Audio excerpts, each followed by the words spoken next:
Baby പെട്ടെന്ന് trigger ആകുന്നത് കൊണ്ടാണ് അയാൾ കൽപ്പിച്ചു കൂട്ടി ഇത്തരത്തിൽ ഓരോന്ന് കാട്ടിക്കൂട്ടുന്നത്. അനീഷിനെ കൊണ്ട് ആദിലയും നൂറയും സംസാരിക്കുന്നതാണ്. ഒരു സ്ഥലത്തിരുന്ന് അനീഷിനെ കുറിച്ച് ഷാനവാസിനോട് ആദില കുറ്റം പറയുന്നു.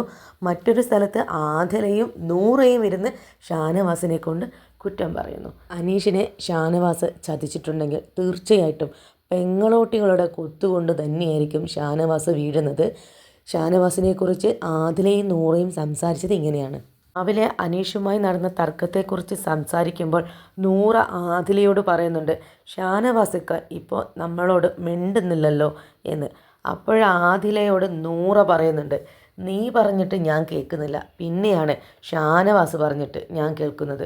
എല്ലാവരും എനിക്ക് ഒരുപോലെ തന്നെയാണ്, അപ്പോൾ ഞാൻ ചെയ്താൽ ശരിയാവില്ല എന്ന് അനീഷിൻ്റെ ഭാഗത്ത് നിന്ന് പറയുമ്പോൾ എനിക്ക് ദേഷ്യം വരും. പിന്നെ കാര്യം മുഴുവൻ അറിഞ്ഞിട്ടാണ് എന്നോട് സംസാരിക്കാൻ വരുന്നതെങ്കിൽ ഞാൻ കേൾക്കും, അല്ലാതെ പറയുന്നതൊന്നും ഞാൻ കേൾക്കില്ല. അപ്പോൾ ആദില നൂറയോട് പറയുന്നുണ്ട്, നിനക്കൊരു കാര്യം അറിയാം, അയാൾ പെട്ടെന്നങ്ങ് പോയത് കൊണ്ടാണ്, അല്ലെങ്കിൽ ഞാൻ അയാളുടെ ഡ്രസ്സുകളെല്ലാം വാരി വലിച്ചിട്ടേനെ എന്ന്. അപ്പം നൂറ പറയുന്നുണ്ട്, ഒരാളുടെ പേഴ്സണൽ കാര്യങ്ങളൊന്നും എടുത്ത് നശിപ്പിക്കരുത്. അനീഷ് എന്ന വ്യക്തിയെ വെറുത്തുപോയി, കാണുന്നതേ ഇഷ്ടമല്ല എന്ന് ആദില പറയുന്നുണ്ട്. ആദില ഇഷ്ടപ്പെടണ്ട, അനീഷിനെ ഇഷ്ടപ്പെടുന്ന എത്രയോ പ്രേക്ഷകരുണ്ട്.